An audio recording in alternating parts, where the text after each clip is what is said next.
Good evening, and thank you for joining us for Pandemic Pressures, A Woman's Guide. Today's webinar will be recorded and available for viewing at a later date. By participating in this webinar, you are giving consent to be part of a recorded session. At the bottom of your screen, there is a Q&A option available. Please feel free to post a question at any time during the webinar, and we will do our very best to answer as many as your questions as possible. Please note that the chat function will not be available, and participants' cameras and microphones will be disabled throughout the webinar. Thank you again for joining us, and I'd now like to turn the webinar over to Janie Kaplan, class of 1979 and chair of Women for UMass. Thank you. Good evening, everybody. I'm Janie Kaplan, class of 1979 and chair of Women for UMass, a network of UMass women, alumni, established to educate and encourage and inspire women to be avid supporters and leaders engaged with the university. Thanks so much for joining us tonight for this very important conversation. You know, it comes as no surprise to many of us that research has found that women are disproportionately feeling the crunch during the pandemic. Women, especially working mothers, have reported feeling more anxious, more depressed and lonely than men, and are at greater risk for dropping out of the workforce. So what can we do about it? Well, that's what our accomplished panelists are here to talk about. They're going to discuss practical ways to manage everything that's on your plate during these trying times and find a little more peace. And now I'm pleased to introduce you to our panel moderator, Susan Kraus-Whitbourne. Susan is Professor Emerita in Psychological and Brain Sciences here at UMass Amherst. She is also an adjunct professor and faculty fellow in the Department of Gerontology at UMass Boston. The author of 180, sorry Susan, refereed articles and book chapters, and 20 books. Her most recent popular work is The Search for Fulfillment. She is a frequent commentator on local, national, and international media outlets, and has appeared on The Today Show, NBC Nightly, and CNN, amongst many others. Thanks again for joining us, and now I'd like to turn things over to Susan, who will moderate tonight's session. Thank you so much, Janie, for that kind introduction. And it's wonderful to be here tonight, and I want to welcome all of you. It's going to be a fast-paced and informative one-hour session with our amazing panelists who each bring their own perspectives onto these important questions that we're facing in these very difficult times. I'm honored to moderate this discussion, and particularly we're going to be focusing, of course, on how women are handling the pressures that we are all going through. So our first panelist is Michelle Kim Cohen, class of 2003. She's Deputy General Counsel for Dassault Systèmes. She has 14 years of experience in employment law and litigation. Michelle is responsible for providing legal support on all human resources, compliance, and people ethics matters in the Americas. More recently, she became a member of her company's crisis management team and works closely with C-suite in dealing with the COVID-19 pandemic. Welcome, Michelle. Next, I'd like to introduce Mary Custard, class of 1982 and master's class of 1987. She is the Dean of Students and former, sorry, Zoom folks will appreciate this. She is the Dean of Students and former interim athletic director and interim assistant principal at Amherst Regional High School. She is a recipient of the 2017 Louise Gaskins Lifetime Civil Rights Award from the Massachusetts Teachers Association and a 2019 Unsung Heroine by the Massachusetts Commission on the Status of Women, along with many other recognitions for her work in education and social justice. She has served as a member of the UMass Amherst Chancellor's Diversity Advisory Council, the Northwestern District Attorney's Citizen Advisory Board, and the Amherst Community Emergency Response Team.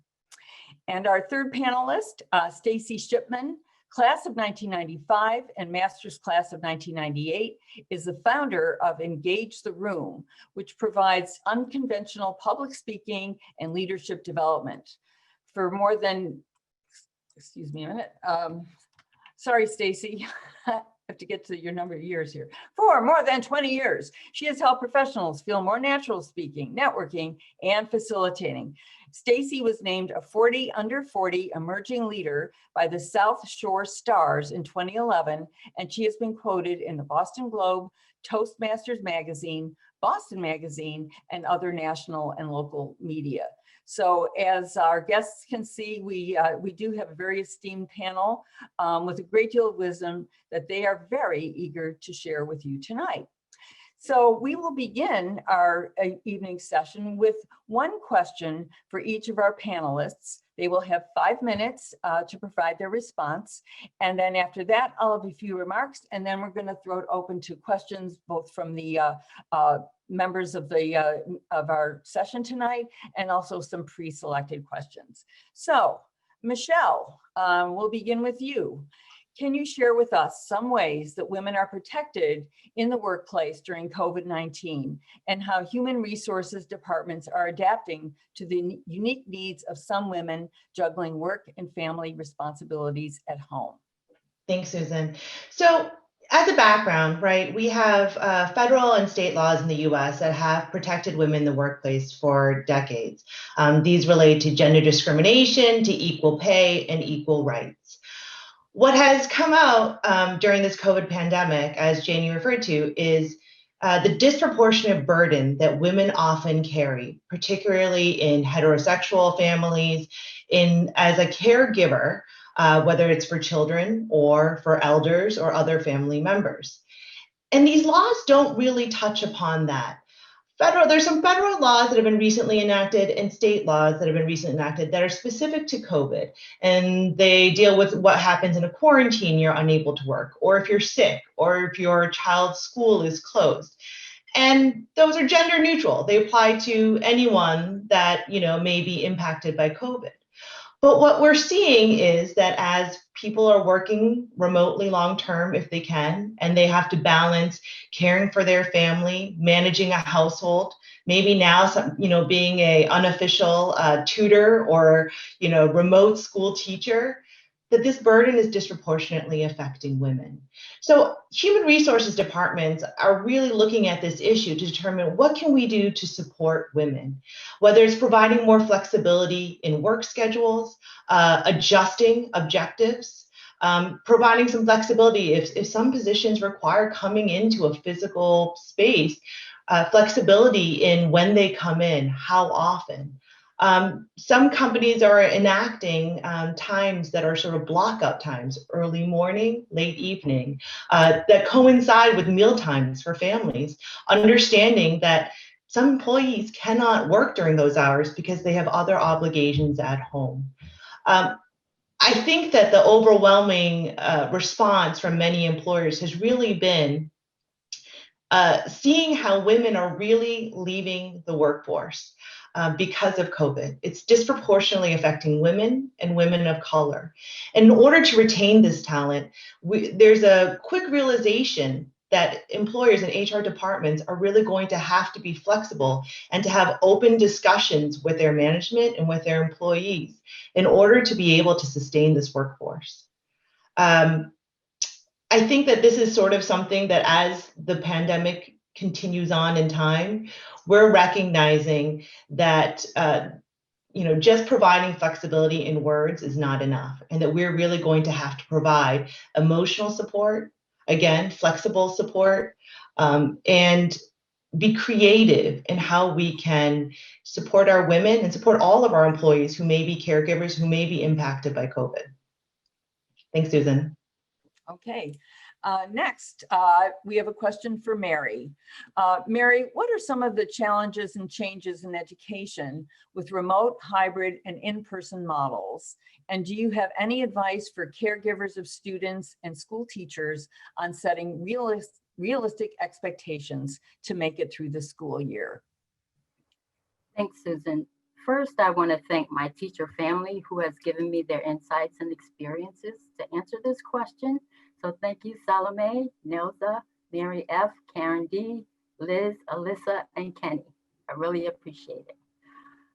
Some of the challenges with remote learning, you already know this, include mastering the technology, especially for teachers. A number of us are not that tech savvy. There's been so much to learn with new software and new extensions coming out almost weekly. Going along with mastering the technology is some of us don't have reliable Wi-Fi. Some students can't stay connected the entire day. We're also dealing with malfunctions. Teachers really miss walking around their classroom and checking in one-on-one with their students. I think students miss that too. Teachers are unable to offer one-on-one time just because we're virtual. Many teachers' prep time has doubled or tripled, and they still need to meet all their regular responsibilities of grading, progress reports, family and student communication. And if they're parents too, they need to work with their own children. Also, for teachers working from home, it means there's really no set work hours. Work and home are now combined. The teachers are teaching half the day and they're spending the other half of the day prepping for the next day, along with taking care of their own families. For students, it's a struggle. I mean, they miss each other, they miss school, they miss their teachers. Some of them don't want to show their faces on screen, so teachers don't really know if they're engaged with the class. Sometimes students log in, but they don't respond when teachers call on them. We're not able to strengthen our connections with students outside of class.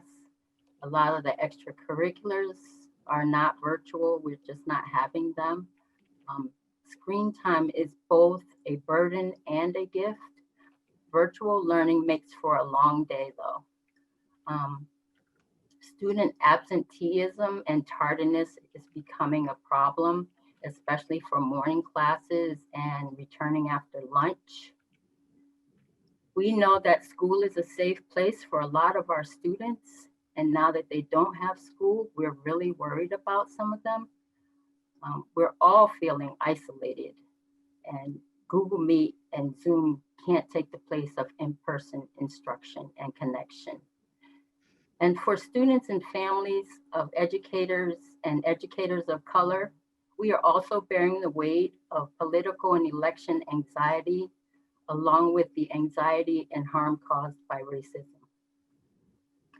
Some of the positives that we've seen is that along with learning technology and the students are building independence and self-advocacy and resilience as they master how to learn in a virtual world. Google Classroom allows our students to refer back to assignments pretty easily, so they're not missing things, and so they can catch up in case they fall behind. Teachers are refocusing and reshaping how they deliver their coursework, and they're being more creative and flexible. It has improved and increased teacher and family collaborations and communication, and this is helping support our students succeed. Advice I have, be patient with yourself and your child and your educators. We're all in this together. We all have to work together to make this work. Have high expectations, but don't apply high pressure. Help your child maintain structure. Some children are staying up too late and then are oversleeping or arriving late to class. Have regular check-ins with your child about school. Make sure they have all the necessary materials they have, and if they don't, please contact your school. We want to help them have everything that they need.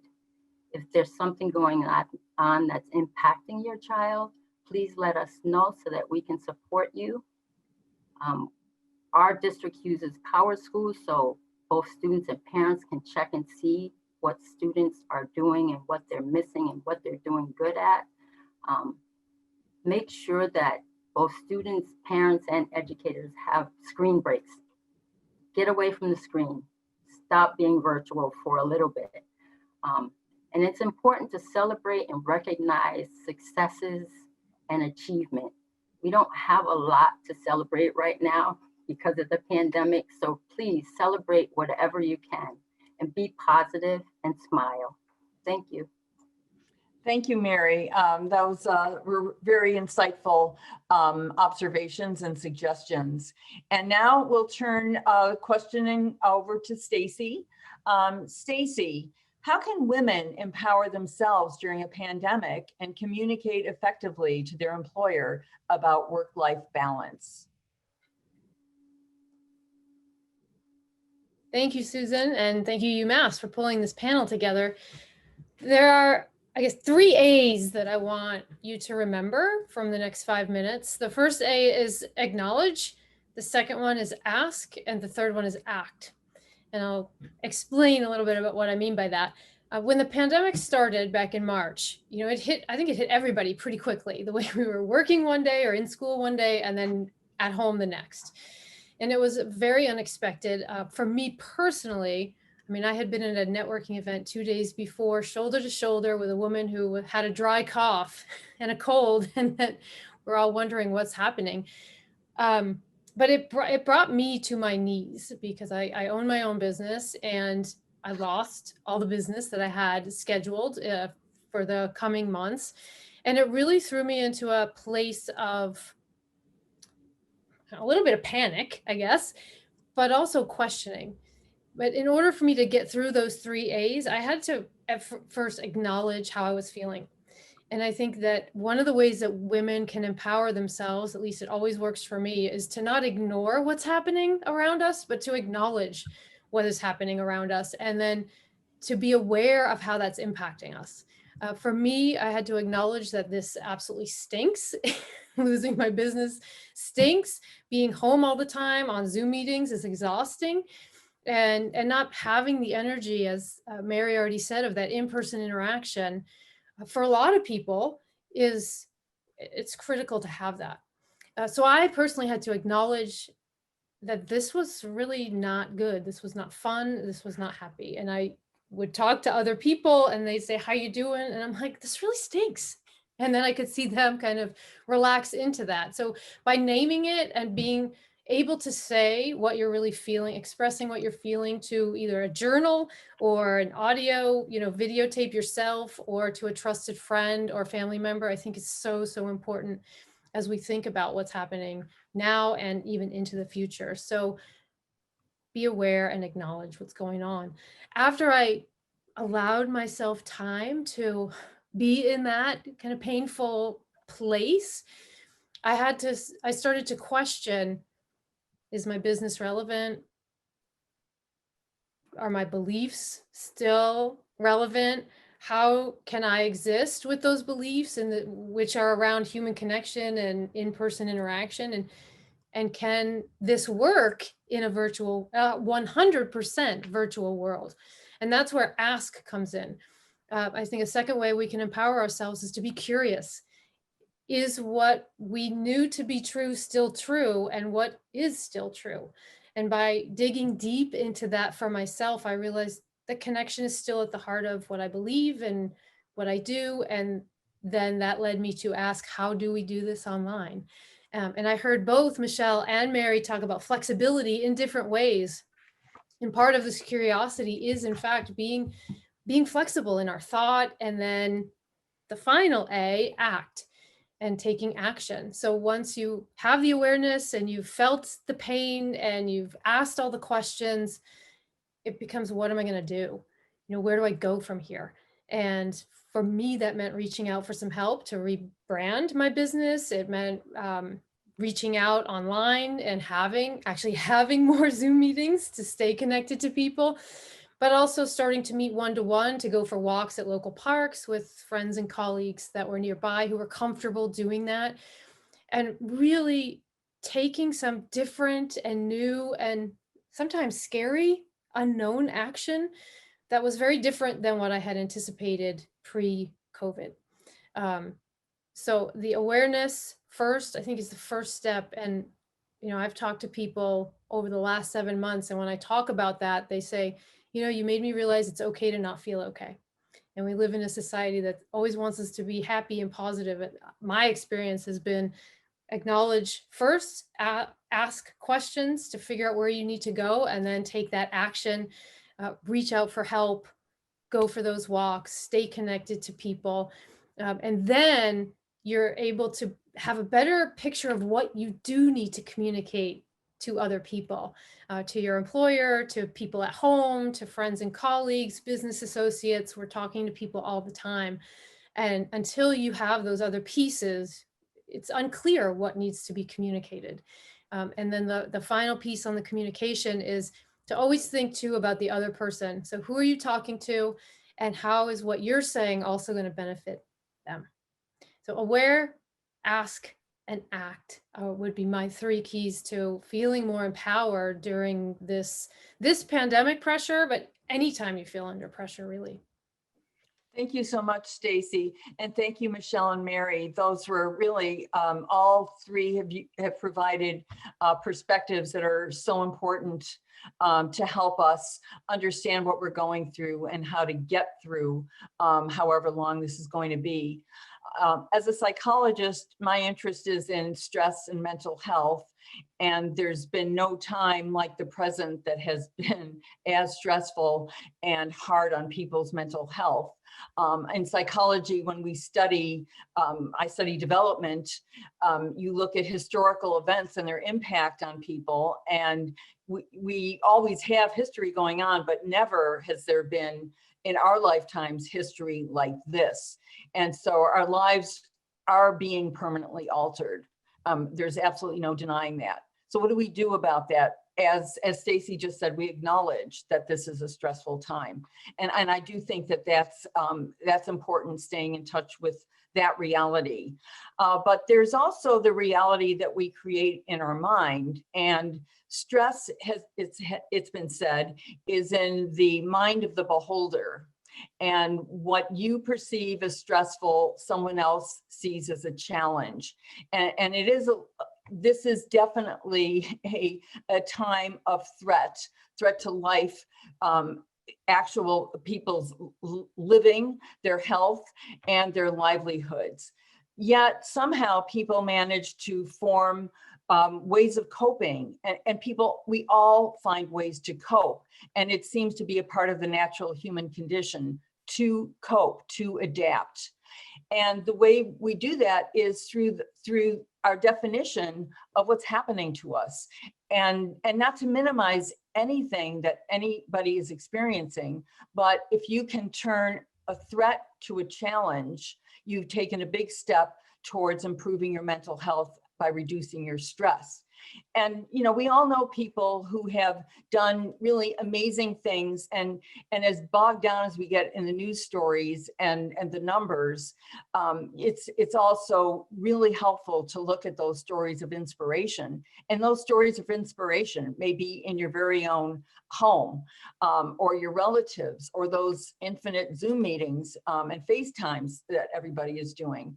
So I agree with all of the advice that has already been offered, but I just want to throw that sort of mental health piece into it, of finding ways to turn threat into challenge. And there are some practical things that you can do. I mean, one is really focusing on your schedule, really being organized.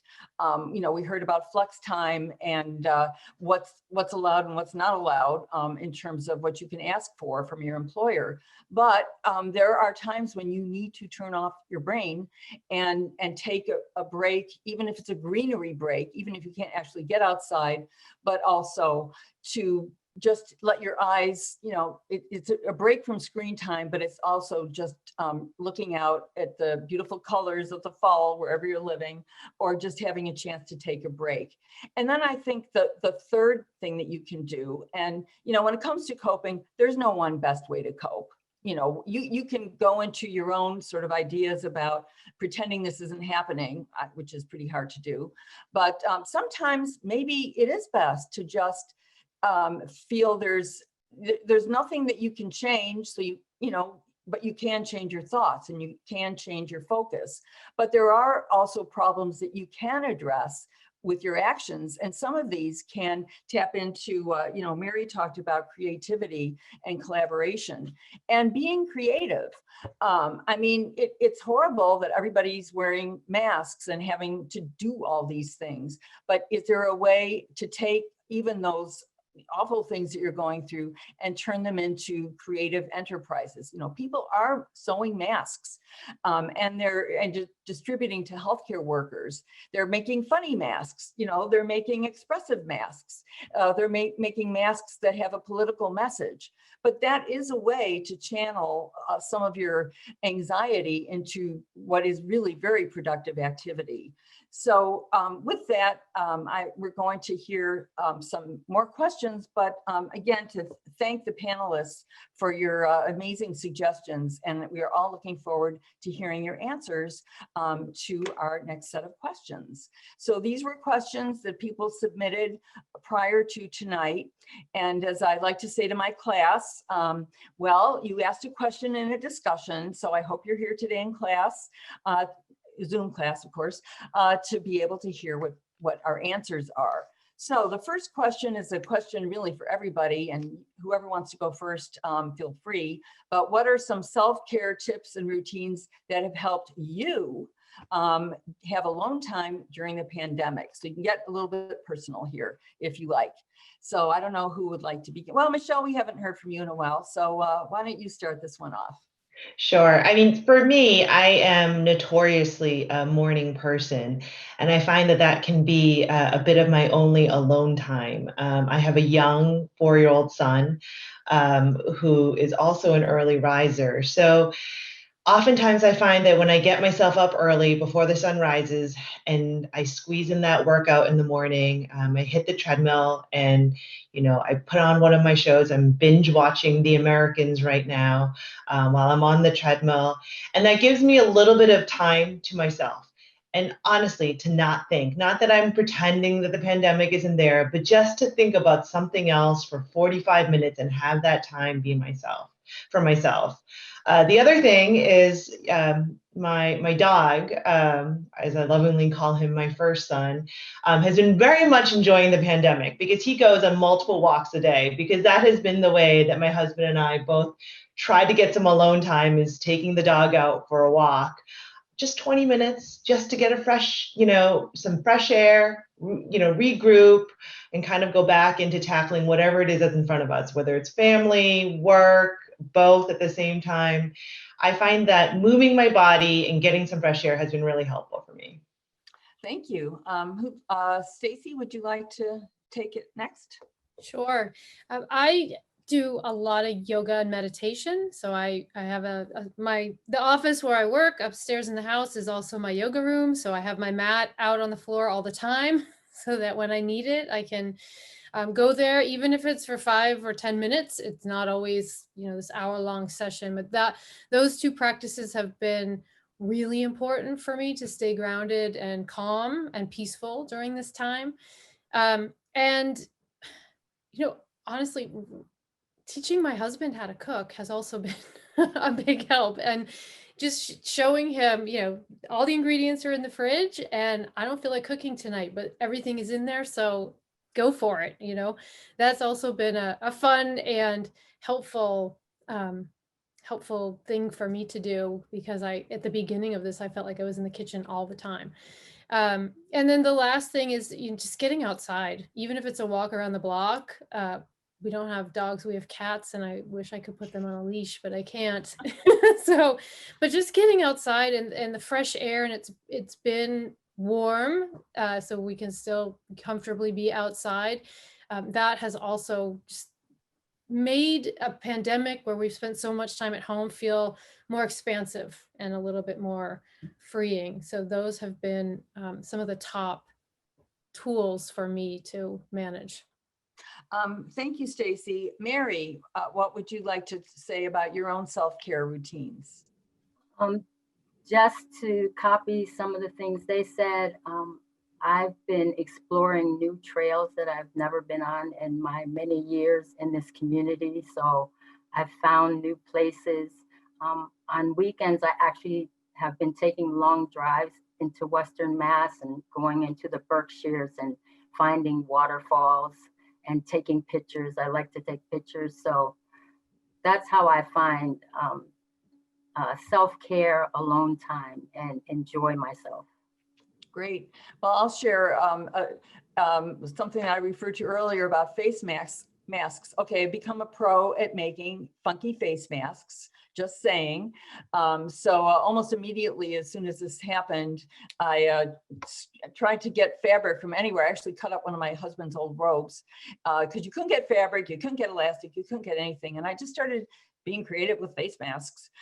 So that was really helpful. And then the other thing I did was go through, okay, if you can believe this, 40 years of photographs that were in albums that I scanned and digitized and put into Shutterfly albums. So that was a great way to spend a boring weekend afternoon or long evening. So it was just, and what it did, of course, was, reminiscing about good old days with my kids when they were little, and, just having a kind of a mental break from the reality of day to day. So we've all shared. I hope that you're submitting questions through the Q&A, but next I'm going to turn to a very important question that came from a 2015 MBA, and I think a really great question for everybody to tackle as well. And this is, women either don't have a choice or don't perceive a choice. And when you account for race, it is harder for women of color, particularly Black and Latino women. There are societal issues and we need societal solutions. How can we no longer put an onus on women to do more work themselves? So who would like to tackle this one first? I'll let you choose. Well, I know, Mary, you did touch on this in your opening remarks, so perhaps you would like to answer this one first. Well, that's actually a huge question, because I know in my profession, most teachers are women. So we're going to do more of the work.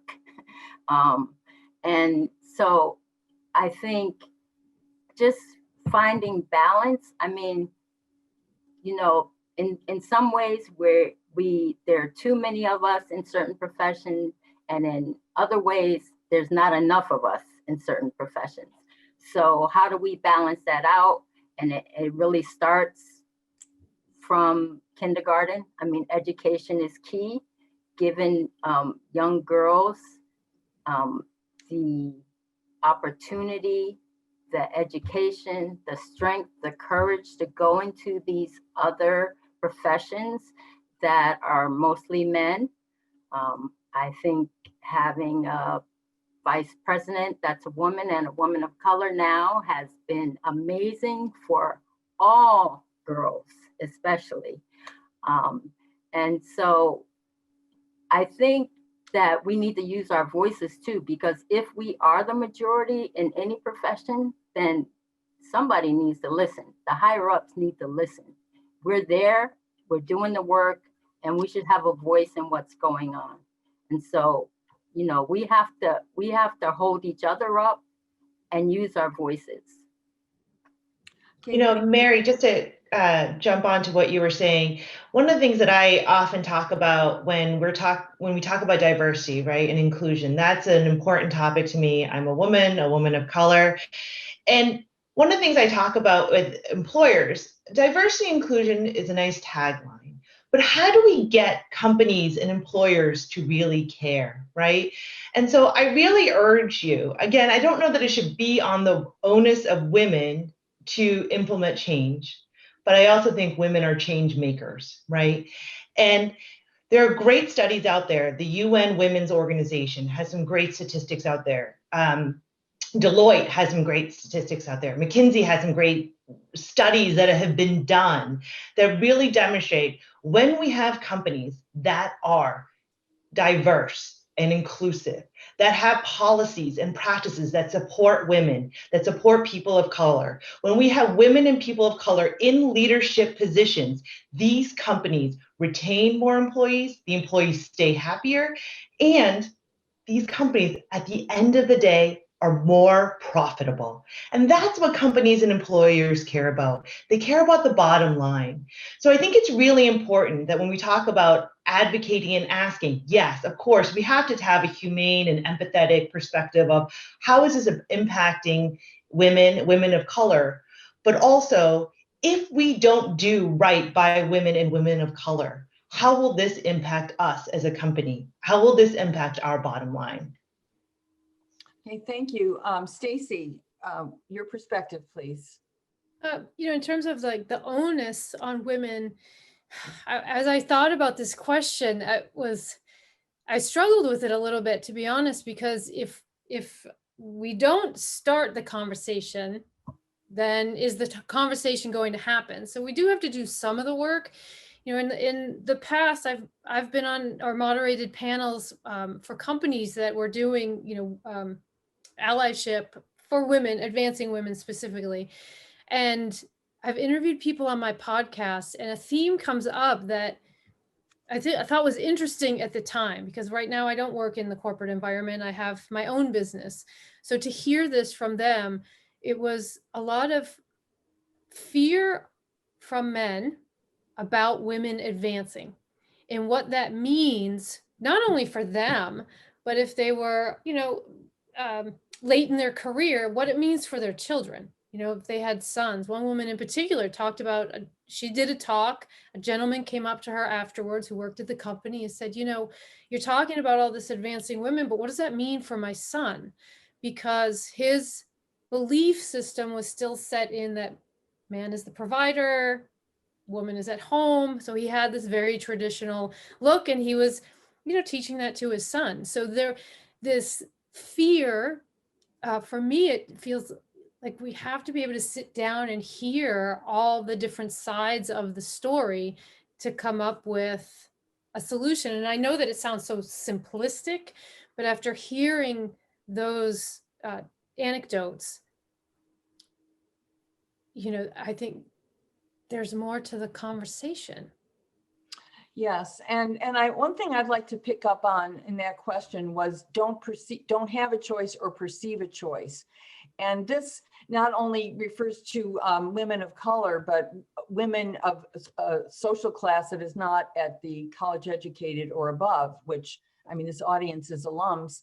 So you're, I think by definition, but of course, in the broader society, people you work with, people people in your family, it's that lack of control over work conditions that is one of the most stressful of all, and really has not only on mental health, but on physical health. There have been study after study showing that lack of control. And to the extent that it disproportionately affects people who are not college educated, not professional, we need to worry about this and reach out and make sure that we're not the people who are also causing that lack of control, that we support women having choices as much as possible.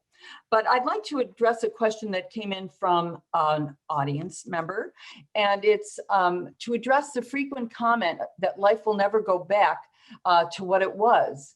Why not, if we have a vaccine to combat the virus? And I'll just start by saying, I mentioned earlier that life will never be the same. I mean, that's my opinion. Let's hear from our panelists. And maybe first we could hear from Mary talking about, will life ever be the same? And why will it or won't it? Well, I don't think it will be the same. We can't go back. We can only go forward now. And so, what have we learned? What lessons have we learned in this pandemic? I think we've learned we're stronger than we thought we were. And we've learned that family, even if you knew it before, your family is everything. And, you got to maintain those connections. Even if we can't visit each other, you have to maintain those connections. And your community is important. There are people that are really struggling in our communities. And so as we move forward, how do we make sure that if something as horrible as this happens again, that they're not homeless or without food or can't pay their bills? How do we set up structures that are ready to support our community if we have to face something like this again? How do we be prepared in the future for something like this, should it ever happen again? And I really hope it doesn't, but how do we prepare for that? And I think we've learned some valuable, hard lessons going through what we're going through now. And you know, now I know teachers have all these new skills, you know, and software companies are, you know, being so creative in helping us. I just think that, you know, we are going to move forward, and I think we're going to be more creative and more caring as we move forward in facing issues like this. Thank you. Well, Michelle, I wonder if you could comment on this, particularly from the point of view of sort of structural changes that will occur in the workplace as a result of COVID. Yeah, so, obviously this has been very disruptive. And when there's disruption, what we often find is there's really great change that comes after that, right? So I think a lot of companies are being more agile. I know I keep saying flexible, but being more flexible in the workplace. There has been a lot of push and pull over the past couple decades about having everyone in the office, open space, which is not conducive to a pandemic. And then there's been a lot of pushback of, the benefits of having people remote. I think we're going to see a real shift in how companies react to this, because I think people are finding that more companies are finding that people are efficient at home. They're better able to control their day. There may be some lower overhead costs when you're talking about not having to have rent, et cetera. And I think it's some of what I've talked about before. Women have always felt the disproportionate burden of caregiving before a pandemic. We just hid it better. We just ducked out quietly. We just took the sick day. Well, now this has sort of blown that all open, right? So now companies really have to think about, what are our policies going to be? What are our processes going to be able to attract and retain this valuable talent that are women? I also think that, again, we're really looking at providing more mental health support to our employees. We're looking at finding ways to provide caregiving and childcare support. Also support for those. I mean, there are some people who are caring for children and caring for elderly, parents in their lives. Trying to find ways that we can give employee benefits that are not traditional, but that may be more important now than ever. Because even when this pandemic is over, this burden, this has really been, I think, eye-opening for a lot of companies to understand how much more women have been carrying every single day while working. And COVID has only really put a spotlight on it. Yes, very true. Thank you, Michelle. Well, Stacy, rather than have you weigh in on this question, there's a question that came in for you. How do you have that conversation with your employer once you see, yes, this is for Stacy. Once you see what your needs are. I am a graduate with the supervisor at a practicum in a school district. The demands feel high, and I don't think my supervisor understands how much of a weight the work is for me. So like I said, so I always say communication starts with you, but it's not about you, or it doesn't end with you. So first things first is you have to figure out what it is you're trying to communicate. I always say, think with the end in mind. What is the result that you want from that conversation, both for you as the individual, but also knowing that it's also about the supervisor or the employer. So what is it that everybody wants? And then once you have that goal or outcome in mind, think through what it is you're trying to achieve, and then put yourself in the shoes of the employer to say, what might they ask me? What might they resist about this? What fears do they have, you know, if I were to approach this conversation? So a lot of it is really getting in their head to understand where they would be coming from as well, so that you can be more prepared in that situation. And then, you know, the next thing is, once you know what you want to say, practice it out loud. Don't just, too many people, myself included, just write things down and then think it's going to come out verbally the way that we want it to. And a part B to that is make sure it is actually a verbal conversation, not just a written email, because you lose a lot of the emotion and nonverbal cues through text communication than verbal communication. So when possible, I always recommend that conversation. And so practice it, say it out loud so that you can actually hear how it sounds. And if you take a step back and say, ooh, I wouldn't want to hear that, then that's data you can use to reframe how you might say it. But I think that's a really important piece of communicating with others, is actually saying it out loud before you get in front of them to see how it sounds for you. But the more you can get in their head and in their shoes and really prepare yourself for any questions, pushback, you know, this is where negotiation would come into play. And I don't veer too far into negotiation. I'm really about the relationship building aspect, which is how I would end this, is what's your relationship with that person before you even go into the conversation? Because if there's no trust, if there's, you know, lack of respect, or even just simple day-to-day connection, then it can make it harder. So it's a complex, but you have to think about your outcomes, what you want to happen, frame the message, and make it about them and how this is going to benefit them. Practice it out loud and think about the relationship you have with that person and how you can use that in a positive way. Yeah, great. Thanks. That's terrific advice. Well, I know that Mary had talked a bit about Zoom, and we actually did have a question about the famous, infamous Zoom way of connecting with people.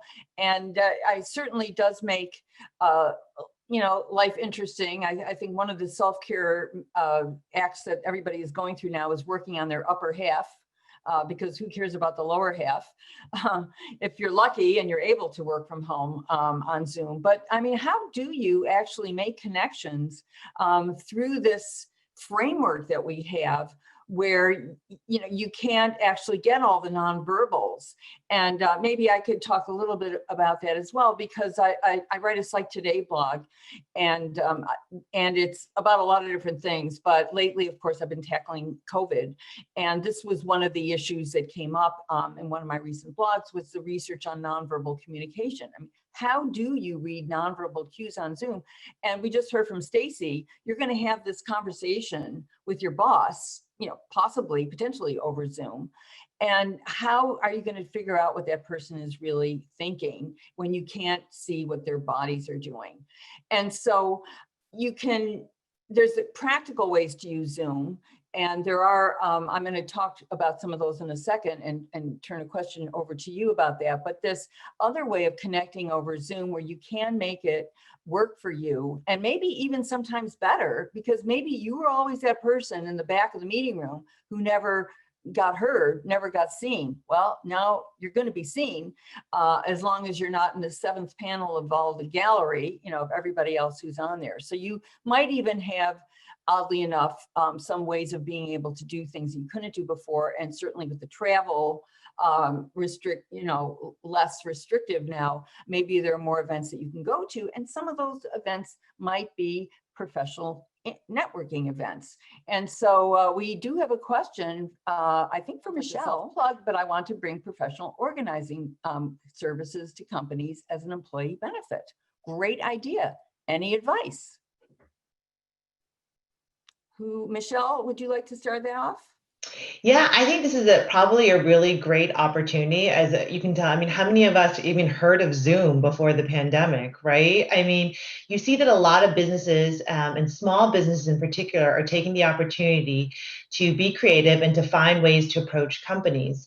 I think that there are some really great benefits resources out there that are major companies that are outsourcing some of these kinds of benefits, and I think that would be a really great place to start. Going to places like KGA, going to places like even health insurance companies, right, that are offering some sort of these services, health and wellness type companies that are looking for ways, other vendors, as we like to call them, right, other third parties that can provide these kinds of services. But I think personal organization is probably a great benefit. I think also one of the things I think that Susan mentioned was like people who are providing coaching on time management, things like that. There's a huge tick and a boom in that for employers that are trying to find creative ways to provide what I call soft benefits to their employees, who some of them are struggling. And maybe they don't even have the time, right, to do personal organization, but to know that that is being offered as a service. So I think, Melanie, that's really great. But also I would say, make sure you reach out to some of these larger companies that are looking for smaller companies to outsource this. Anyway, speaking of Zoom, leads us to thinking about our children, and for me, grandchildren who spend their days on Zoom. And Mary did talk about this in her opening comments. And I wonder, Mary, if you'd like to answer a more specific question, which was, how to supervise a teen who from work and working at home. How do you manage that teenager at home or even younger child with what you're doing and what they're doing, what they ought to be doing, and what they're probably doing that they shouldn't be? How do you manage all of that, Mary? Honestly, I don't know. I mean, I think we're all struggling with, the parents that don't work at home and are away from their children when they're supposed to be in class and supposed to be focusing and engaging. Honestly, you can't supervise them from work. You're not there. And so I think what's important is what you do when you get home. When you get home, you check in with them, you see how their day has gone, if they're having any struggles, if you can help them with the struggles. If not, do you need to be in communication with their teacher? I just think a regular check-in with your kids is gonna help when you're working outside of the home. When you're working inside your home and you're trying to do your work and they need help, it's a struggle because, boundaries do have to be held, especially if, you're on Zoom and you're in a meeting.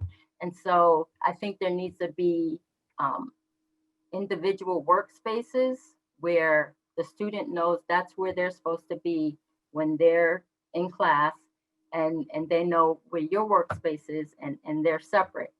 And then when break times are, have break times where you can see each other, talk to each other, figure out what's going on for the day. And then, even have, like I said, screen breaks. Okay, when's their lunchtime? Okay, let's turn on some music. Let's do something fun. Let's run outside for a minute and come back in.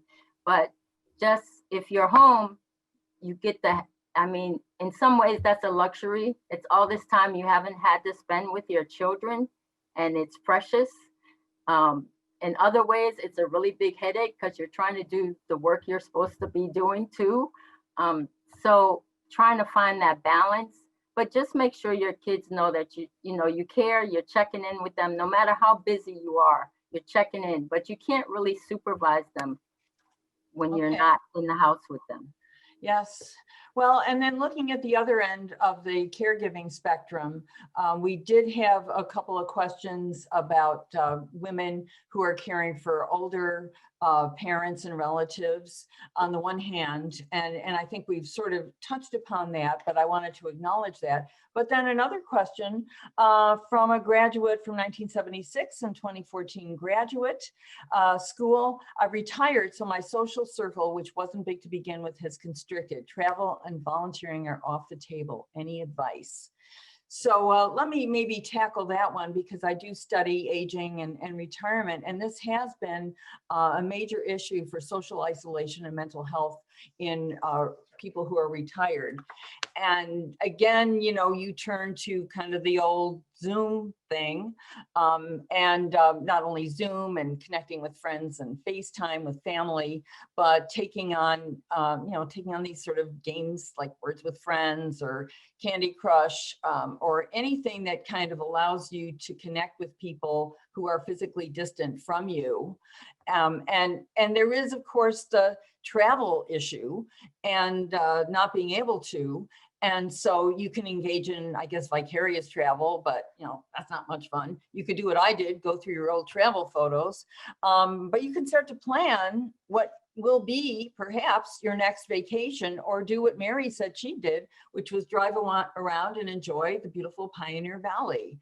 So I think regardless of age, anybody can find creative ways to deal with what we are all dealing with. And I know there was one other really quick question. I'm somebody who's looking for getting recommendations for getting into graduate school when you're not physically around to talk to people. And as somebody who writes a lot of recommendations, and I know I'm looking towards closing here, so I'll just take a real quick answer on that, but you can always email me and I'll give you the long story on that. But you can still ask for recommendations in ways that don't involve person-to-person contact. And in fact, it allows you to demonstrate how great your grammar skills are and your writing and your self-expression, because you're doing this in a very well-written email, maybe followed up with a very professional Zoom call. So with that, I just wanted to pull together a few themes. We have had such amazing insights and observations from the panelists, and it's certainly everything I think that we all hope would have. And there's been lively conversation among you. The audience has given us some great questions. We know there's going to be follow-ups, and I think that it would be very exciting to hear from people who were here tonight and want to ask more individual questions. But what we've heard, acknowledge, ask, and act. We've heard about that. We've heard about setting limits. We've learned about using technology, helping to find creative ways to cope during these very difficult times, finding a balance, taking breaks, and of course, spending your evening with your colleagues and fellow alums from UMass Amherst, which is, as we know, a very strong and solid community. There's many of you out there, and I think you all have a lot that you can gain from staying involved with UMass. And so with our kind of Go UMass acknowledgement here, again, I want to thank everybody for being here today, our panelists who were so great and offering so much wisdom. And thanks to our audience for joining us today. Thanks to the organizers for pulling this together. And we would love to have you learn more about Women for UMass and get involved. And you can do that at umass.edu/WFUM. You can also find more great virtual events that are coming up at umassalumni.com/events. Thank you and have a great evening.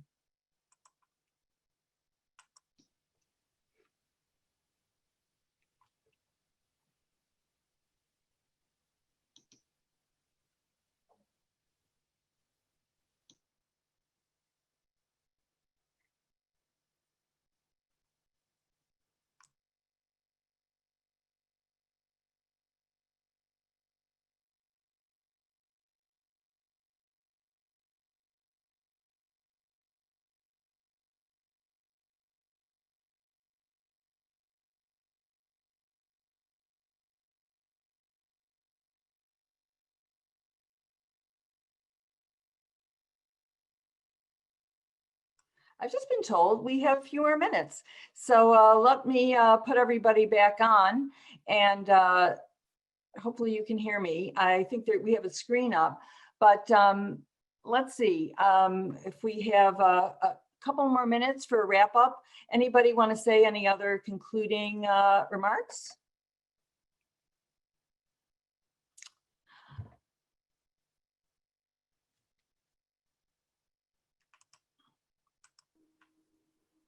I just wanted to, one last thing I wanted to say is Okay. self-care is a priority. Like you have to take care of yourself before you can take care of others. So please take care of yourself. Make that alone time, make that special time where you're doing something that makes you happier, even if it's taking a nap. Self-care is a priority, so take care of yourselves. Absolutely. I would Stacy? add, yeah, one thing that I thought of as you were talking earlier about creativity. One of the things I did during the pandemic, especially during a low point, was I started taking online stand-up comedy classes, and it's been a lifesaver in a lot of ways. But you know, I know there were some questions around the loneliness and, you know, how do you have time for yourself? And while this is definitely not just about me because it's in a group, but it's using my brain in a very, very different way. And I think there's a lot of value, you know, for me, it's been a lot of letting go and learning, you know, meeting some new people who have similar interests. So, you know, I bring it up for one, something very different, you know, if you're looking for something different, but also there's a lot of classes being offered online, live on Zoom or, you know, Facebook or something, but there are definitely opportunities to connect with people who have similar interests, and it definitely makes things feel less lonely. Stacy, I would ask you to end on a joke. Oh no, you put me on the I won't put you on the spot. you put me on the spot. Yeah, well, I mean, these are definitely interesting times. And I know that jokes, music, art, there's so much in life to appreciate. And we do need to all take the time to do that. And when worst comes to worst, there's Netflix and all the ways that we can learn by sitting on our couches and maybe doing something creative at the same time. So again, I want to thank everybody. It's great that we had these last couple of minutes, and have a wonderful rest of your evening. Find something fantastic to do. And we appreciate your time here with us tonight. Thank you. Thank you. Thank you.